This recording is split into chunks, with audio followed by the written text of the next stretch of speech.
This is Ned's AFL Unpopular Opinions. Hello everyone and welcome back to another episode of AFL Unpopular Opinions. I am your host, Ryan Cook. Joining me this week is Tom Rockliff, Alastair Lynch, and our newest recruit, Jack Lindley. Before we get into the show though, boys, I think I speak for all of us when I say we extend our deep condolences to the Selwood family this week. I know we're probably not the platform to dive too deep into what happened over the weekend, but this is an unspeakable tragedy across the entire footy community. Very, very sad.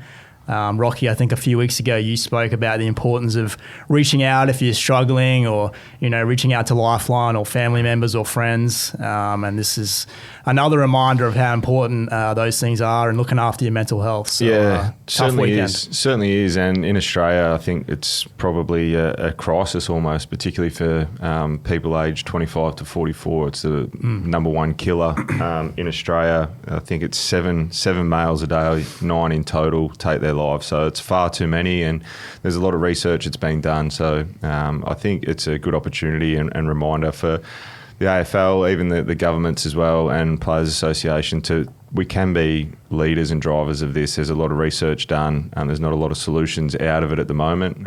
It's important to check in, but hopefully we can start to get some solution-based evidence and reduce those numbers as quick as we can. And if anyone is struggling out there, make sure you reach out to Lifeline, 131114, get in contact, and check in on your mates as best you can. Yeah, well said. Probably can't say much more than that, but yeah, ripped the heart out of the AFL industry over the last few years, last few days, compounding Troy's death of just a few months ago. You couldn't imagine what the family's going through at the moment. But tragic times. And we do say that because most of our audience is sort of age between 80 to 30. So as I said, this probably isn't a platform, but we do stress the importance of that. I know whether your groups, I'm in a couple of WhatsApp groups and one past players, and it was actually, everyone was checking in on each other just because it is such a difficult time. So it was good to see everyone's checking in. And that's the thing. It's not just the onus isn't on the person struggling to reach out to Lifeline and stuff. It's check in on your mates. Yeah, good point. If someone's gone quiet for a month or so, check in, phone call, stop in for a cup of tea, whatever, it can make all the difference. So, yeah. Yeah. And that probably reinforced the Robert Walls celebration of life. Mm-hmm. Now, Wallsy, as he said in the lead-up in conversations, which was difficult conversations for a number of us to have with him, but he was happy. He got his head around the leukemia had come back in an aggressive form, and he didn't have long to go, and so he wanted to go out on his terms. And I'm not overly brave, and it took me a couple of days to actually give him a call, and he was almost consoling me. He said, I remember he got, and he's strong to the very end. He's saying, no, Al, I'm fine. He said, I'm in mid-70s, I've had a good life, I'm good. And you go, bloody hell. He knew what he wanted to do. And so this week, I think it's Thursday at the MCG, there'll be a celebration of life for Robert Walls, who was a massive contributor to Queensland football and the AFL game, obviously all around the country. I know you've got plenty of stories to share about Wallsy, Lynchy, because I guess so for someone like me that's a little bit younger, he was a little bit before my time. What do you think Wallsy will be remembered for the most? Well, I think it's probably been glossed over a little bit in the last few days because we talk about his sprays, which were, in hindsight, they were funny, but he was pretty hard. He got right to the point, but he was a great innovator. And you probably heard also, like at Fitzroy when he first started the coaching, he developed the huddle, which was for kick-outs. So basically, the whole back line and midfield would congregate at centre half back, and then just run to one side and just saturate numbers over to one side of the ground. And so he did that. So he was a great innovator. He was a powerful presenter. So like he could influence. And we've seen some of the hilarious clips when he's giving feedback on the couch. The Kevin Sheedy one.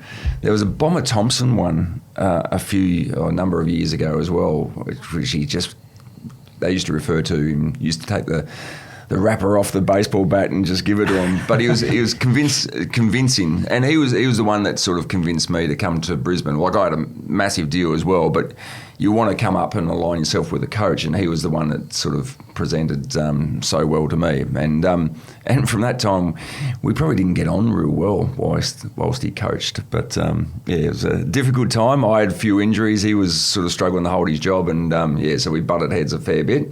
But probably 5 years after he left, we started to get on very well. Yeah, I think the Kevin Sheedy one's the one that I think's done the rounds a fair bit last week. Everywhere. Yeah, and he speaks about like coming here and it's a different level of coaching, what he had to do compared to those big Melbourne clubs, what they went through. Like, and coaching AFL footy is never easy, but when you go into the bank to get money out of your own account to give to your best and fairest awards, and you've got owners that want to shut it down every week, as he said. So the challenge is not only to try and get a team to perform, but off-field and to set Brisbane footy on its path. I mean, there's probably no greater influence in our time, and the club's obviously in a really, really strong position now, but you think about what he would have gone through in those early days and how tough it would have been, and there would have been moments where he could have thrown in the towel, but he got the tap on the shoulder. Even the year I think he got the tap on the shoulder, it was made about 8 weeks out, and then they went on a mad run, didn't they? And he played finals? Played finals. Played finals. I think got rolled by Carlton, who were the best team in the comp then. So I think Carlton went on and win the flag. But I mean, and when he first started out on the Gold Coast, because he started at the Gold Coast, then was part of the Bears move to the Gabba, which is where I joined them. But he's talking about on a regular basis, he'd go to McDonald's and a young girl would offer him 20 tickets to go watch the Bears play. He'd go, well, actually, I'm the coach. So he said, it wasn't big up here, but no, he was a big influence, played a pivotal role with so many players. And probably the old Fitzroy guys seem to be the most passionate supporters of Wolsey, because he was hard, and obviously Sticks Kernahan's been in the media this week and loves Wolsey, but the generation at Fitzroy before me, they love him. They reckon he was fantastic. I love how Lynchy sort of threw in that Robert Walls was the reason he came up to Brisbane. Nothing to do with the wads of cash. No, I did say that. We were all thinking that. The cash was huge. Now, he sat me down in his office.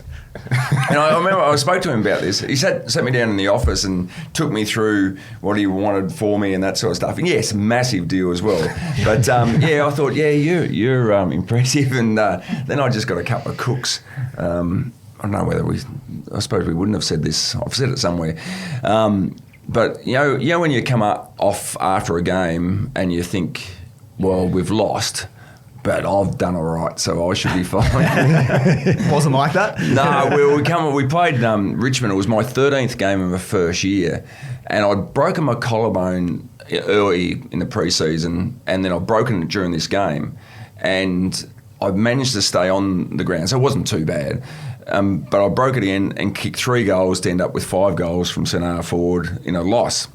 And so I'm pretty sore and I'm pretty comfortable that I've gone okay, and I've come off the ground and sat in the front row thinking, well, I'm fine. And Wolsey had this, and when he's about to give someone a clip, he clears his throat. He goes, so he's cleared the throat. And I thought, well, hello. But again, bit of warning. But I should be fine. And the radar's gone along. He's just locked onto my eyes and just given me a cook. And I thought, geez, that was a bit harsh. And anyway, so I didn't play the next year. He left, and then he went and coached Richmond. And then we were playing. Came back playing. And we were playing Richmond at the Gabba, and the Richmond runner came out and gave me a fearful spray, and I'd given him a spray back, and he's backed off and said, "No, it wasn't me. It was Wolsey." So Wolsey gave me another the message. he chucked his coach under the bus, but Wolsey gave me another spray, but he was the opposition coach on that occasion. But no, he was a hard man. So he was an old school hard man. There's a few legendary training sessions. Like training was hard. Chuck the ball in the middle and 3 of you go flat out for it, or 2 of you go flat out for it, and just keep going till you drop. Simpler times. Well, there's a famous one about when I think it was at Carlton, they had a bad loss or something. He made them stand there with bricks for an hour or something. Like if you're at home or want to, grab 1 kilo dumbbell and try and stand there for 1 minute and try and hold your arms up. These blokes were standing there apparently, blokes crying. That's punishing, yeah. Boot camp areas. There was a boxing one as well on the Gold Coast. So someone wasn't fronting up to training on time or something. I'm not sure the background. Anyways, there was a bit of ill discipline.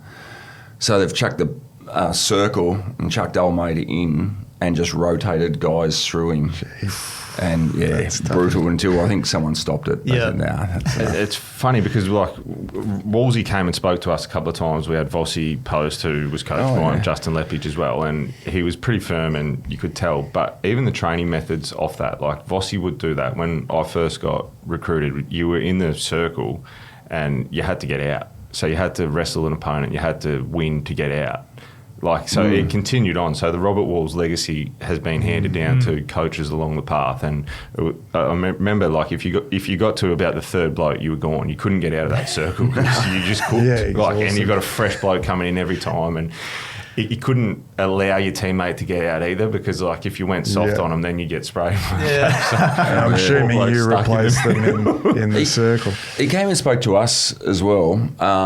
So again, I wasn't seeing eye to eye with him, and he coached Richmond, then had time off in the media, and we won our first flags at the end of 2001. And I reckon it was a season launch or jumper presentation. It was in the old social club at the Gabba, which you two blokes are too young to remember. And they got Graham Allen and Lee Matthews invited Wolsey to come and speak to us. And like he's a powerful speaker, like he just holds the room. And he got up in front of all the players and he went through in chronological order the players that he introduced to the club when he was coaching. And he just spoke with pride and passion about these people. And yeah, it was great. It was amazing. And I think from that time on, we started talking and getting on well. And he was great for me. He was a good one just to talk to. And he didn't pull any punches. Like he was, what happens, well, I think with a lot of coaches, they come a bit gentler once they finish coaching. But yeah, no, he'd give you good guidance and great to chat to. There's a lot to remember him by, and at least we have the sprays to go on YouTube and look back on. That's he was a fair footballer too. Yeah. I mean, he's a Hall of Fame footballer. And just an iconic name. Both. Well, someone that's done it so well as a player, like I think he won 3 flags as a player, premiership coach, and then essentially he was gold standard in the media for a while. Did it all. Have a look at the actually, did I say Bomber Thompson? Mark Harvey was the spray. Have a look at that one on YouTube. So Mark Harvey, Robert Walls on the couch. He was pretty solid. Do that straight after this. Know what I'm doing.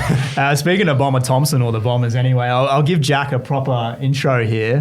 Listeners may know him from some of our social media clips, but he's a passionate Dons man, and you wouldn't want to be. You wouldn't want to be last weekend, mate. I don't know. I don't know if passion's the right word. This passionate or beaten down, forlorn.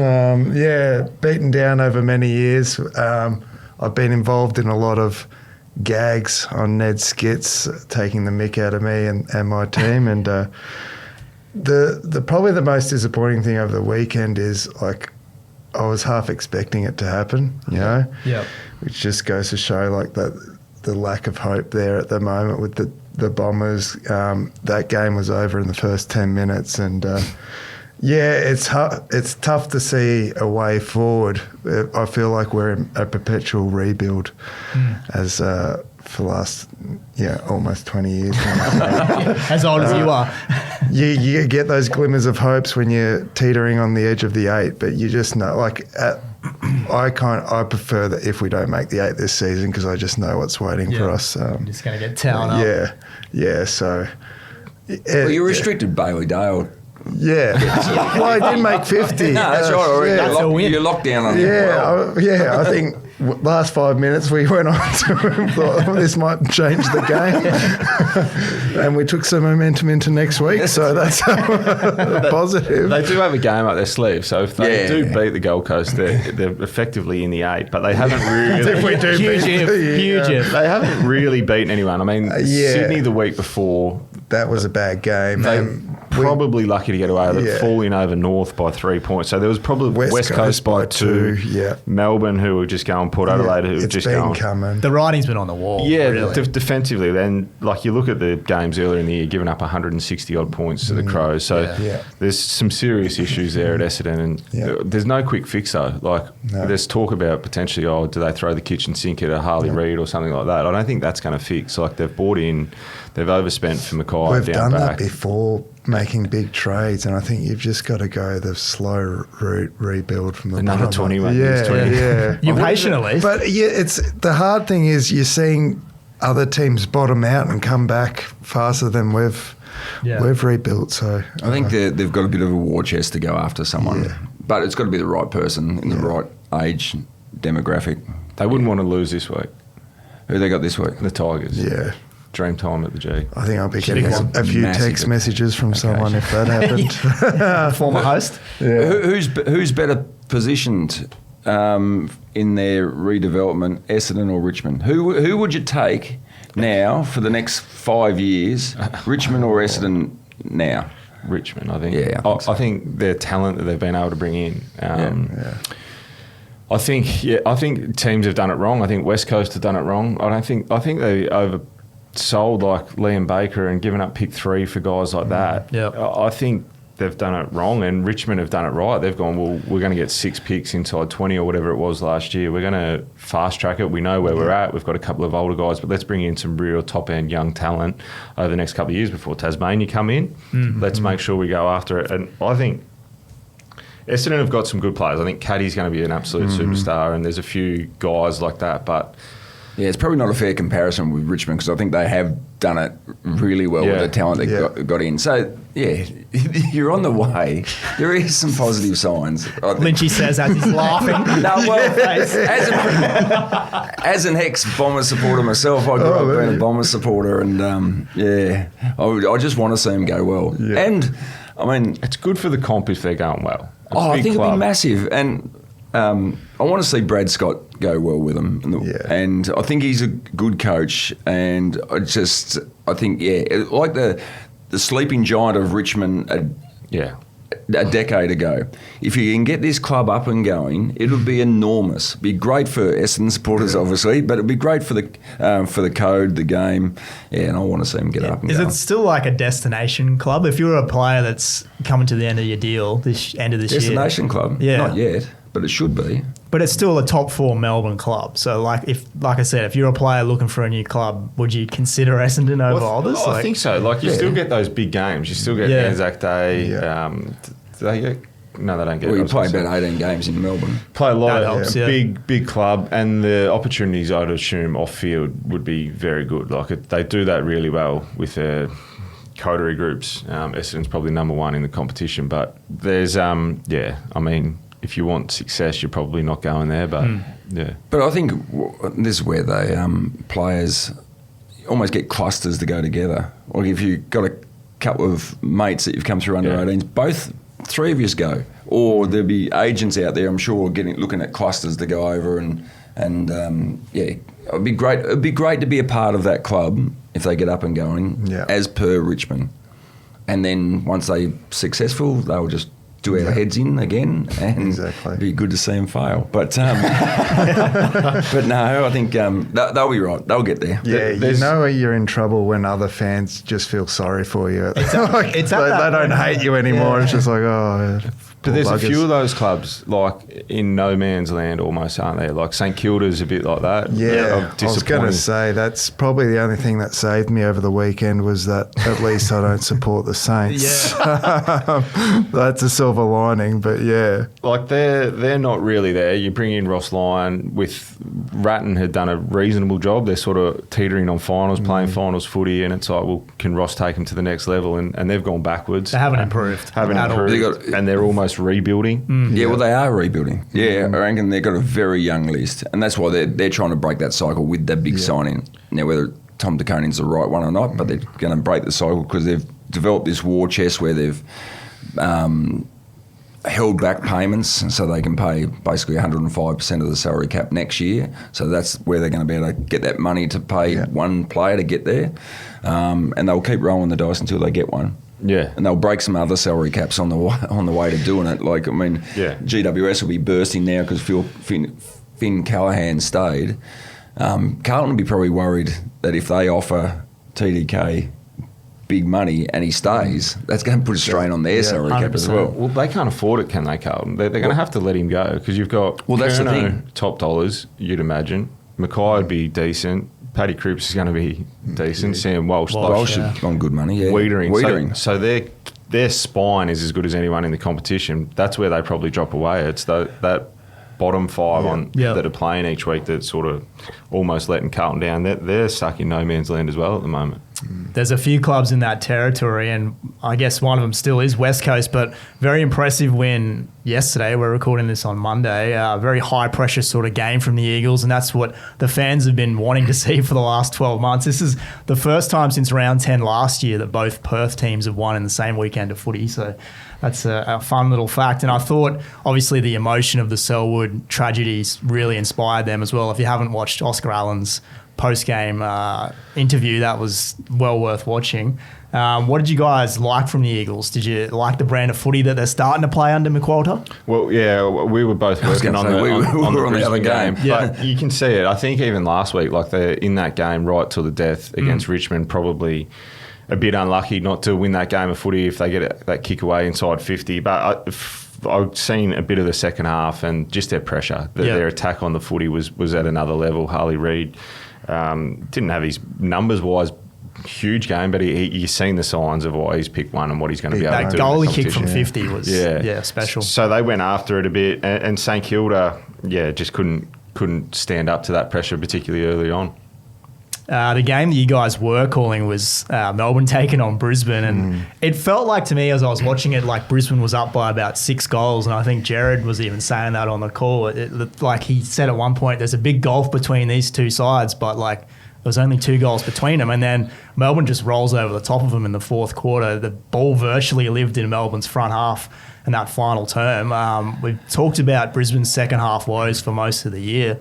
This is still a big problem, isn't it? Quarter time, it was Brisbane by how much? They looked like they could get to the corridor with ease. Melbourne didn't have any answers to it. They put up, they're probably their best first quarter for the year, Brisbane. I think they kicked 40-odd points. So they kicked six goals in the first quarter. It looked like they were just going to run away with it. Their ball movement is near impossible to stop when they get going. Dane Zorko off half-back. Would you call it arousing, like BT did? Yeah, I think it is. Like it is. Those kicks are unbelievable, and Kitty Coleman. So Coleman coming back in, geez, that's a big bonus. Yeah, the way he just kicked from his first kick, it was that dart into the corridor again. So yeah, he's good to have him back. And we've been speaking about it week in, week out. Like Brisbane are just going, they're still on top of the ladder, but I just said to Lynchy outside, and I think it's time to make a call, like a tough selection call, just to put everyone on notice, to give them a little prod. I think Fagan spoke about it after the Collingwood game, that he gave him both barrels and it was a good way to reach out. I think a selection call is the way to do it, just to get them into gear, click them into gear. So you speak about who would that be. The 2 names that come to mind, and they're going to be tough to drop, but Cam Rayner's one or Charlie Cameron. Wow, okay.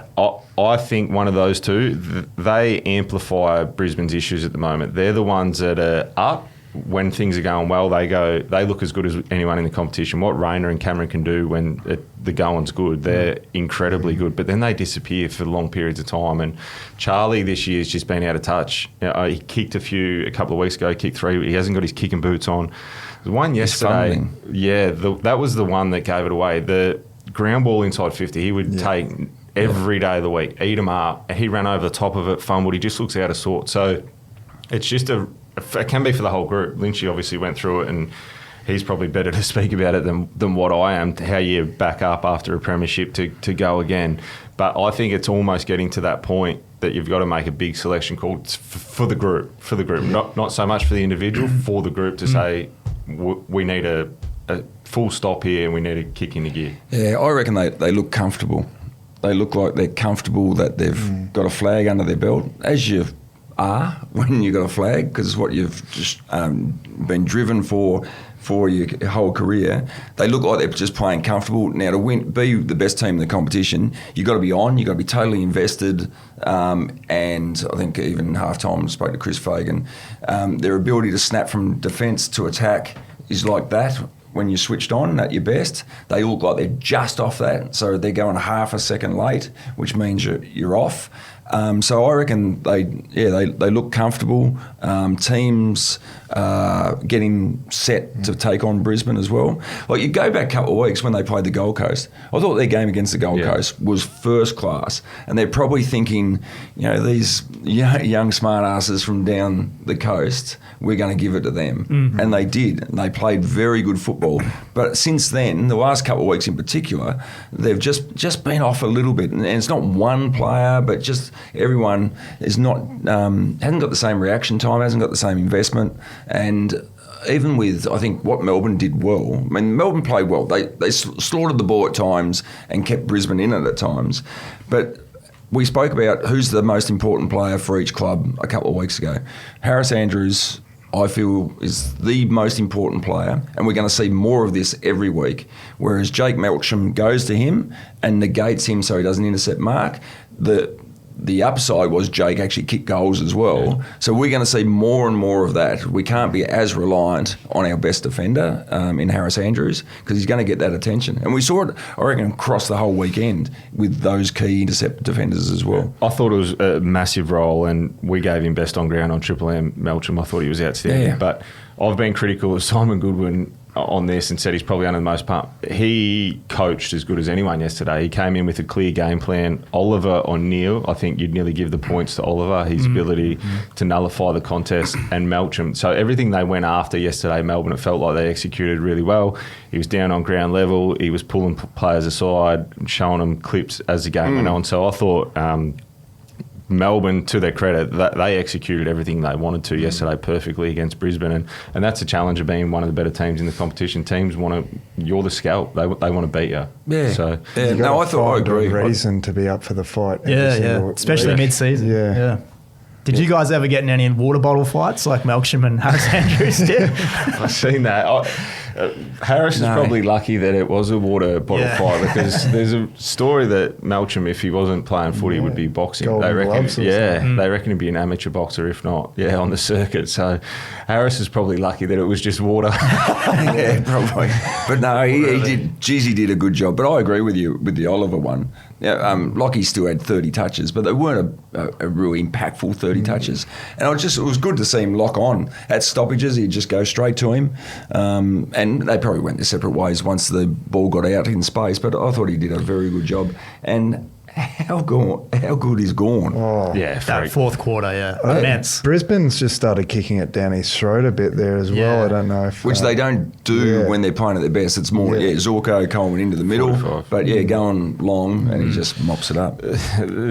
Speaking of old teams that I used to play for, we can't skip over Port Adelaide, how bad they were. I mean, it was chaos early in that game. I think 4 hamstrings in the first half, so both teams. Obviously, Dangerfield's a big out for Geelong as well, but they travel to Freo this week, and then we've spoken about the handover all year. They've got the bye the week after. It feels like they're just sort of plugging along, and they were insipid almost in the second half, weren't they? There's no easy way to say it. They were horrible in the second half. Yeah, they were exceedingly disappointing. But the whole handover thing, it must have been a contractual obligation where they're tied into money, and they didn't just want to rip up a year's contract and pay Kenny out. So that must be part of it. But how much damage you're going to do? When do you just go and shake his hand and say, mate, you've been great for us. Here's your payout. I think it's a win for everyone if they do it. I'm not involved internally or anything like that, but I think it's just a massive win for all parties. Ken, thanks for your service. Here's your full check. Have half the year off, and whatever you end up doing, we know that he still Why wants are you pointing at me? We still wants to go. Why is Ken calling you? But you've got, he obviously still wants to coach, so go have some time away. It gives Kari half a year to implement what he wants to do for the footy club moving forward. I think we can now say that finals are off the table for them, that they're definitely not going to play finals. Got the pen out. Put a line through them, but it gives him half a year to find out a little bit about the players on the list. They don't have the draft picks there either to come in. They've traded their first rounder, I think, with the Gold Coast. Is that right? I think Gold Coast have their pick, so it could potentially be a high pick. So I think it makes sense for me in the bye week to have a mutual handover, and away you go. Do you think there's a responsibility for Ken to even say, look, this is enough? Nah. Get me out of here? Or? No, I would say Ken's tied to a contract. He's not standing down. He deserves his cash. He's done a great job for that club, and I think at times their list hasn't been that great. I reckon he's polished that list up exceedingly well and coached, so he deserves his contract. Now it's up to them to come and say thank you. You've been a star. Here's your full check. Let's part ways. Yeah, so it's probably Koshy, isn't it? Koshy's going to come in and he runs the footy club and go, let's part ways on good terms and away we go. $1.10 favourite for first coach sack, do you reckon, Hinkley? Well, it's not really. Well, he's not done sacked, anyway. But first to go, maybe. Well, the ones that were under pressure had good wins on the weekend. Yeah. Goodwin has a win. Fremantle have a win. You put a line through Goody, didn't you? Oh, well, yeah. I did. And then text her out. Put contract extension. Freo, JL, like they get up. Well, the other one, they played well. The other one, and they probably play finals, but if the Crows don't play finals, Batty Nix has been there 6-7 years without a finals appearance. Absolutely huge pressure. Does pressure all of a sudden become on him as well? So, I mean, there's a few and then Bevo's out of contract and they smack Essendon. So, yeah, and then you don't even want to touch on the Giants. I don't want to even talk about the Giants. They were in our multi-Lynchy. And were they? We took them at the line. They're so hot and cold.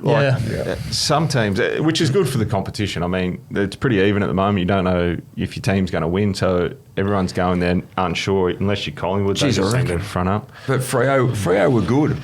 Giants couldn't move the ball. Now, there's no excuse for the Giants. When they're up and going and moving the ball quickly and changing angles and that sort of stuff off half-back, they look good. The ground was a little soft, so you couldn't turn and go as easily. And I think that played in the hands of the Fremantle Dockers. And I thought they did a good job. You like the Harris-Andrews-Melksham matchup? Yeah. I reckon Tracy went to Sam Taylor and just made sure that Sam Taylor didn't intercept everything. They're just a little bit thin through the midfield, but their defence was great. Cox's job on Hogan was first class. Jackson, best player on the ground almost as sole ruckman. So what do they do there? They've locked in 2 ruckmen for long periods on good coin. So they'll make the trade. Darcy, you reckon, or Jackson? I'd try to trade Darcy. Yeah, I think and so. give Darcy the opportunity somewhere else as well. It'd be number 1 ruckman. There'll be some clubs putting their hand up for him. Yeah. Well, maybe your mob. Yeah. Fourth ruckman. If you can get him halfway through the year, it'd be good. But it might be a great opportunity. They get a good pick back, get some more talent, and Jackson goes in the ruck. But no, he led beautifully. They look good for you. There's a team you didn't include in that little list you rattled off there, Rocky Carlton. The second half woes of this club is just woeful. The attack on Friday night against Sydney was, if you watch that game in its entirety, good on you. It was a tough watch. I had to. There's a few that have been a tough watch. Like North, well done to North, they had a win. That was a tough watch. But Carlton, I mean, Carlton should have been 4 goals up at half time. And they missed opportunities, whether it was shots or just missing targets inside 50. So I thought they looked okay early, but you just felt, geez, Sydney are too close. And I think even we spoke about it pre-game. The only way, if Sydney are going to win, it's going to be Heaney, Warner or Blakey. Yeah. So make sure they don't get up. And, geez, didn't they light it up in the second half, and especially Heaney in that third quarter. If you had a kick straight, Heaney, it would have been incredible. Unbelievable. Yeah, I think that's probably the frustrating thing for Carlton and watching that game. You got beaten by what you knew you were going to get beaten by. Yeah, and we spoke to Vossi before it, and they obviously had plans, and this is where he was exceedingly frustrated post-game. They had plans for Heaney, and it wasn't executed. It wasn't. They showed some damning clips on one of the shows, maybe First Crack, your mate David King last night. But friend of the show. A friend of the show. Heaney standing there by himself, and Carlton defenders, no one goes to him. It's a 1-on-5 effectively, and they leave him by himself, and he bobs up and kicks 2 goals or takes marks inside 50. Yeah, maybe you take us through how hard it would be to stop him. So, if you've got a defensive midfield role to take him, he's just going to take you to the forward line, isn't he? Yeah, he will, and that's the challenging thing, trying to get the right matchup. Because Hewitt was one we flagged at three-quarter time, knowing that Heaney's going to drift forward and try to expose Hewitt's probably speed down back. But yeah, just thought someone had to go to him. You've just got to take his body, and we seen it yesterday. Melcham is undersized playing on Harris Andrews, and I know it's a different end of the ground, but he's just your body work. So it had to be someone go down there and execute, because Heaney's going to beat you in the air. First and foremost, so you need to take away his run and jump, and then you can match him at ground level as a midfielder. Tough matchup, there's no doubt, and there's a reason he was Brownlow favourite last year for a long time, probably the best player in the comp. Absolutely. So yeah, they've got some issues as well. And Carlton. You mentioned the Melksham one, going back on that. His near best play was when he didn't touch it that time in the last quarter. Just took it out. Yeah, just held Andrews under the ball, goes over the back, goal. The one thing we should, I know our show is called Unpopular Opinions, but it's been flagged a fair bit, and we've been pretty critical, of umpires this year, but Chris Scott was pretty strong in the fact that 4 umpires is not working. No, it's not. I think there's been some howlers that they continue to miss, and they got thrown under the bus last week by Laura Kane, which she didn't miss them. She made sure that they were at the bus stop and threw them under. But good whack. They need to go full time. I think there's no doubt in that. But I think it goes back to 3, doesn't it? Like 4 is a lot of officials out there, and they seem to miss them. There was the handball in the Crows game that. Collingwood went forward, kicked a goal just before three-quarter time, shifting momentum. They missed the Cozzy Pickett one. That was, There's been some how they're out on the full, and that's probably more so a boundary one. Yeah, the Heaney goal. Like they're starting to impact results of games. Which we knew was coming all along. It's one thing to have the arc not working, but then if you're not getting the on-ground stuff right, then it's a real There's a couple of things on that. So the 4 umpire things. I thought the 4 umpire system would work better because we're taking out an element of have to be a super athlete and a super decision maker. They still got to run. So I think get in a deep and pull with that, taking out the bounce and allowing them to not run as far. But we see the one umpire can override everyone else. And there was a decision there. Stephen May was going off at the umpire because there was a free kick paid against him, and he was spraying the umpire for paying the decision. The umpire there didn't pay the decision. The umpire said, "No, you're fine." Basically, he didn't say this, but he allowed play on. It was someone up in the middle of the ground. 60 metres away. So one said, "No, that's fine," and one, because it's the free kick, he gets to call the free kick. I find that staggering. So is there defined boundaries in terms of where they can make their decisions from? Well, I think because you're going to have the more opinion, our game can be based on opinions. It's grey. There's so much grey. Yeah, there's a lot of grey in the way it's officiated. So by adding the 4th element, so a 4th umpire, you've got 4 different opinions, and there's different angles. Sometimes I think as a player, you can suck it up if something gets missed. Yeah. Like you can go, oh, yeah, okay, that's fair enough. Maybe they didn't see it. Now you've got so many different angles, and it depends what the umpire sees. Like one may see it as a throw, but one's seen that it was a perfectly executed handball. The one that's seen it as a throw pays a free kick. The one that's seen him handball can't then blow his whistle as Lynch is saying. You can't undo a free kick, can you? It wasn't. He handballed it. So then we'd see a ball up. The Stephen May free kick yesterday, I think it was like an arm knock like that. You'd be happy if it wasn't paid, but one umpire's paid it from 60 away. The one closest to it thought it was fine. Yeah. So I think we've added another element. So you've got another opinion now, which then is leading to these bad decisions. Yeah. In my I reckon thought process. Logan Morris snap. Was it in the second quarter? I reckon. Snap, and he was convinced It was a goal. It was a goal, and it was paid just straight out as a point. I was right behind it. Goal? No, it was the other way. Yeah, no, it was a goal. Yeah. Yeah, it was paid as a point. It was straight through, I thought. But anyway. But no, it's very tough. We could talk about umpiring for another hour, I'm sure. We've got to simplify the rules. More and more simplify the rules. instead of the interpretations changing all the time. Yep. No wonder it's so hard. And with the stuff about, and I think we spoke about it last week, professional umpires, I reckon there should be professional umpires to help educate the other umpires, help to grow the game. Yeah. But let's make it simpler for the umpires. We can't be changing interpretations all the time. And Jared Hill, he's been on about this one all the time about the hands in the back rule, which I was totally against, because I think just pay if it's a push in the back. Yeah. But I get it now. So if a marking contest and you see hands in the back, just pay a free kick. Which, Black But and that's white. completely changed a bit as well, hasn't it? I changed it all the time. It used to be if you put your hands, it was, and then it was like you get a soft, you could hold, and now it's just, Well, so they got rid of the hands in the back rule. So like, that was a clear indicator to the umpire. There's a hand on the back in a marking contest. It is a free kick, which I didn't think was right. But it seems like the umpires can't work out what's a push and what's protecting the space. So am I creating the space or am I protecting the space?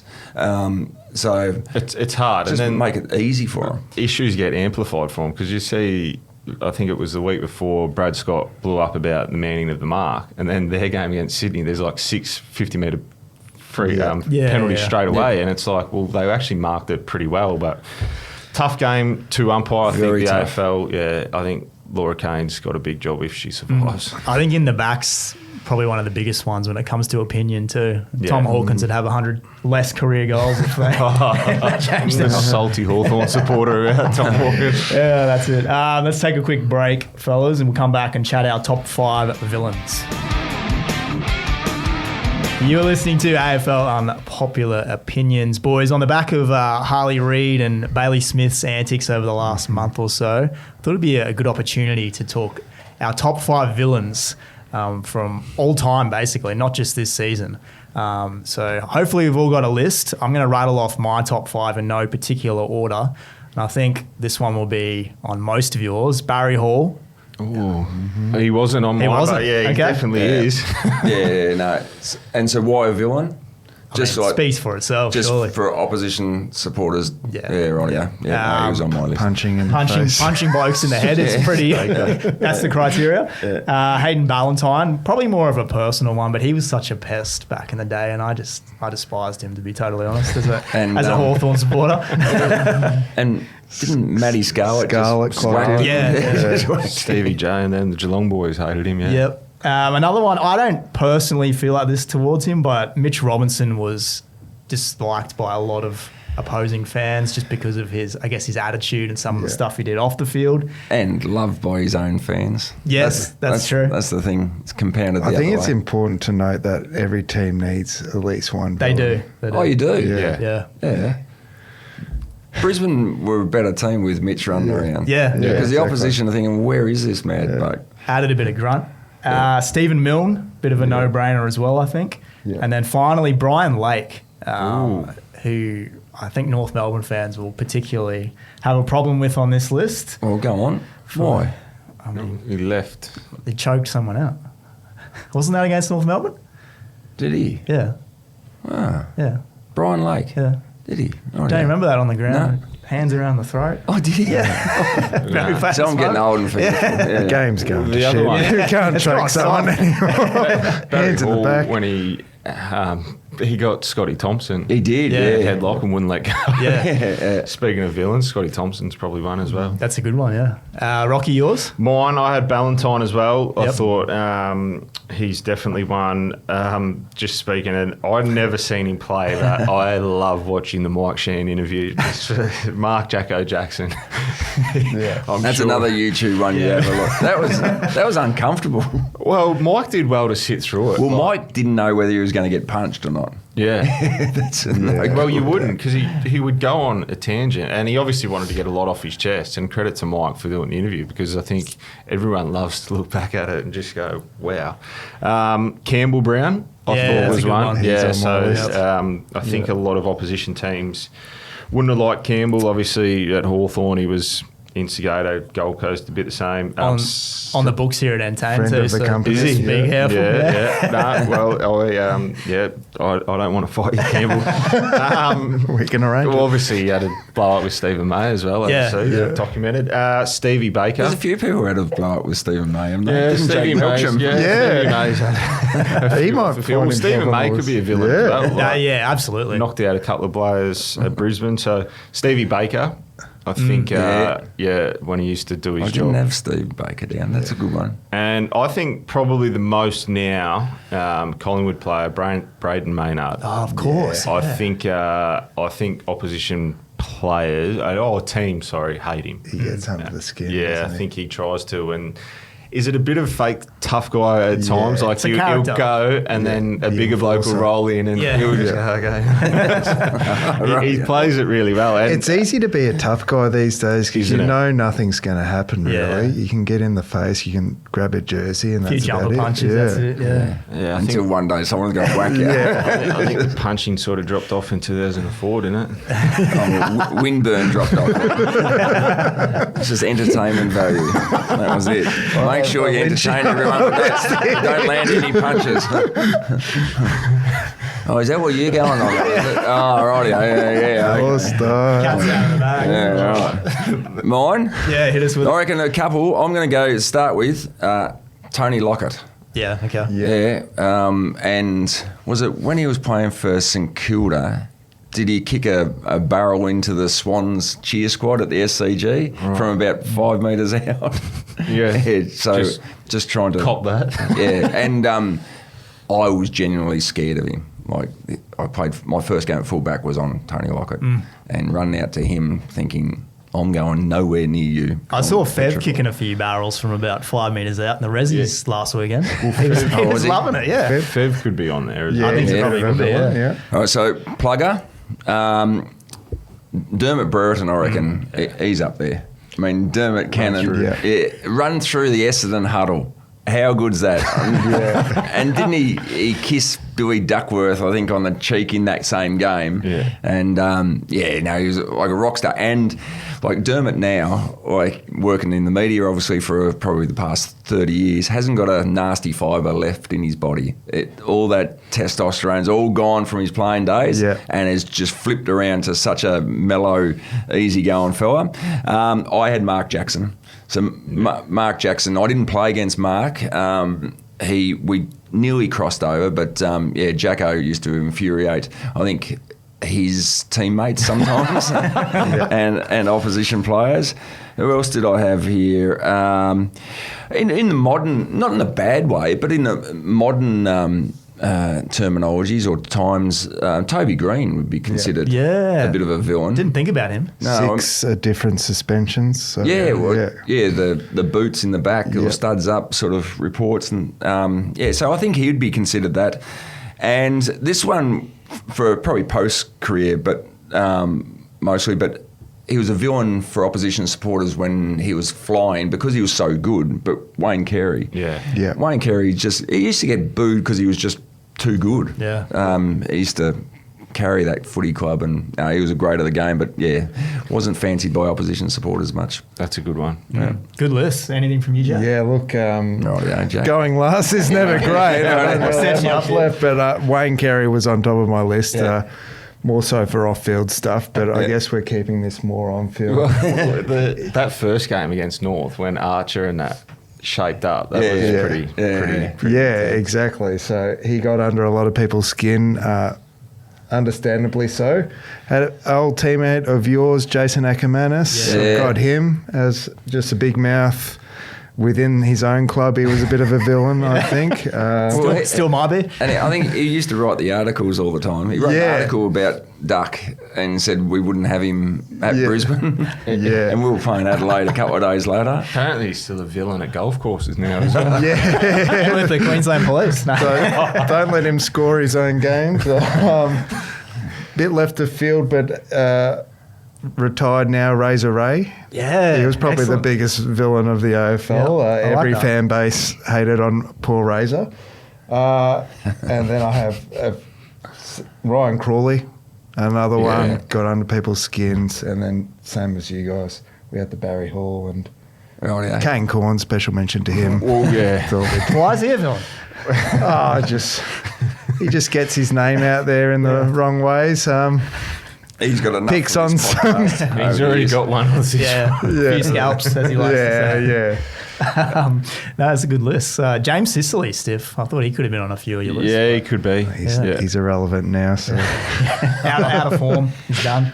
No, there's a few good names there. Who else? Yeah, Milne, Barry Hall. Yes, there's a few good ones.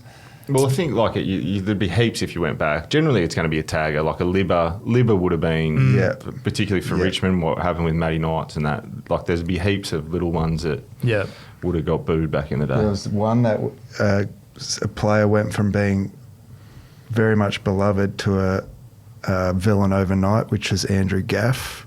Yes. And he was hated by a lot of people for a long time, booed relentlessly. For a nice guy, so it's a weird one for a villain. Yeah, no, that's a good one as well. I mean, I guess that Bailey Smith's a bit like that as well. He was loved a year ago, and now he's not. Yeah. Another Bailey we do need to talk about is Bailey Dale. Denied his 50th disposal on the weekend against the Bombers. Yeah. Can you boys remember any times during your careers where you were, robbed of a goal But from hang a on, teammate? Or? But sure, the biggest issue to come out of that game, though, was of course. our panellist lost his record. Are you doing okay? At Marvel Stadium. They keep tumbling, don't they? Well, the longer you're out of the game, they're going to catch them eventually. So what was your day? 48? 48, yeah. The funny thing was, I think Danger had 48 the week after there as well. So we shared it, but I held it for a whole 7 days by myself. But we got knocked off. 48 against Carlton. First game back after a couple of weekends. Kicks, handballs, got the break up. Don't give me that. I don't know. Speaking Contested about nut. getting robbed, Ryan, I got robbed a few times, probably by this bloke voting on the Marcus Ashcroft We're back to that again. Yeah, you 47 one day, kicked a couple, didn't get but it. you did tell me, Yeah, it made me Pierce. feel bad there because I gave you 2 votes because I gave Pierce Hanley 3 He had 45 and kicked 2. and covered 1,000 about metres. 1,200 metres gain. Yeah. There was a showdown medal that I think I was a bit stiff. I had 42 or 3. Yeah. So I think you should appeal. I don't think he's broken the record, Bailey Dale. Well, yes, the kick-ins. The kick-ins. Okay. He's had 6 yeah. kick-ins. Yeah. Now, that's what's going on there. Yeah. Recount. They shouldn't count those. Get onto They never- AFL they House. never- you have them on the line all the They time. never used to be Freebies. counted. Well, Never that's used to right. be And counted. now you don't have to kick it to yourself, so everyone does it. Yeah. So everyone's numbers are inflated if you're a half-backer. Not It's that. good for the multis. That's Oh, absolutely. Well, that was the thing as well. Speaking of him having 49, in our segment, I'm not sure whether we'll touch on it or not, but that was my bet of the year. Someone to have 50. It was a Ned special at the start of the season, 9-1. Jeez, you'd have been Jeez, Oh. and what about he got lit up by old mate? Who burned him? Yeah, right at the end. Yeah, I can't remember They went who it inside was. Was it 50 Bailey for an Williams or unnecessary someone? goal. Yeah. Like, please, guys. Yeah, just give it back to him. And he's looked afterwards hands and on gone, head. oh, Yeah. Yeah.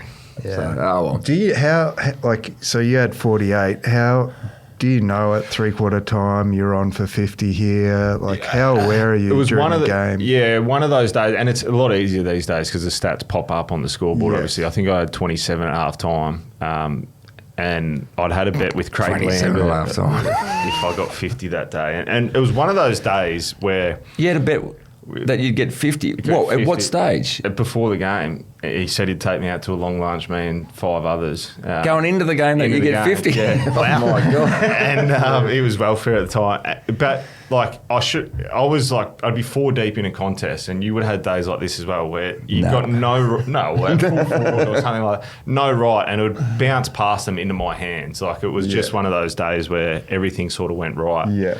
From an individual point of view. The one day I had 57 in the sample was like, You had to slip this in. but like so like Bailey Dale went quiet where I went the other way. I had 40 at 3/4. He had 39 at 3/4 time, and he had his worst quarter. He only had 10 in the last quarter. I had 17 in the last quarter. I was like, I'm really gonna lay in here. And the boys were giving it to you? every which way. Like I said, 57. I think Peps was playing. I said, Peps, I had 40. Let's turn one on here in the last. And he was turning back, doing U-turns So is it frowned upon, say, like an opposition? I know, like in the NBA, if you shoot in rubbish time, like it can start fights. But if you're just hunting possessions and it's a 90-point game, is that frowned upon, or is it just go for it? It was one of those that I've spoken about it, but we had Paddy Ryder, Justin Westhoff, Sam Powell-Pepper, me, Billy Frampton. Like we had a stacked team. Yeah. I think Westy had 40 and kicked 4 that day. Peps, like it was just one of those days. It was sharing the love. Unfair on North Adelaide. And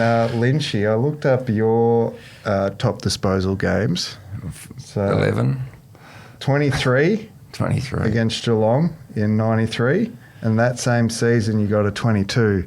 Oh, so 93. Were you playing in the midfield back then, or what was going on?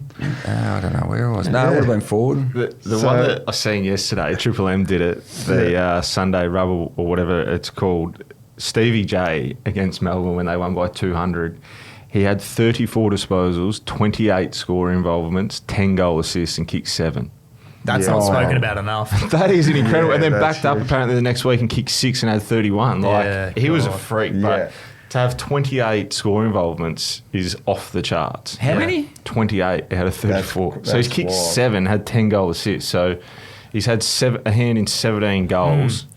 And then obviously... That's got to be a record, surely. I don't think it'll ever... 10 goal assists will never get beaten again. The famous story was... who's this? I got the right one, yeah. The famous story was the boys, and I don't know exactly, in match committee at the Lions, Lee Matthews was chatting in with Matty Armstrong, Gary O'Donnell and Michael McLean, and they were all talking about their big numbers that they'd had and sort of saying, well, you know, I had 44 and I had Matty Armstrong, I think he had 40 against West Coast on a Friday night at the MCG. And Lee, little Barnes just there, just sort of tinkering away. And they said, what was the most you had? And all these boys were pretty cocky that they'd had a shitload. And Lee sort of looked up and he said, most I ever got was 41. Kicked 11, but kicked 11 goals. Had 41, kicked 11. That's a flex. Never be done again. No. How cool was that? So, and then just kept tinkering away with his email. Magnificent man. Very good, very good. Boys, that might do us for today. Good chat. Wrap it up. Yeah. Well done. Thank you, Rocky. Thank you, Lynchy. Thank you, Jack. I hope you enjoyed your first episode, mate. Thanks for having me on, guys. Outstanding debut. We'll do it next week. What's gambling really costing you? For free and confidential support, visit gamblinghelponline.org.au.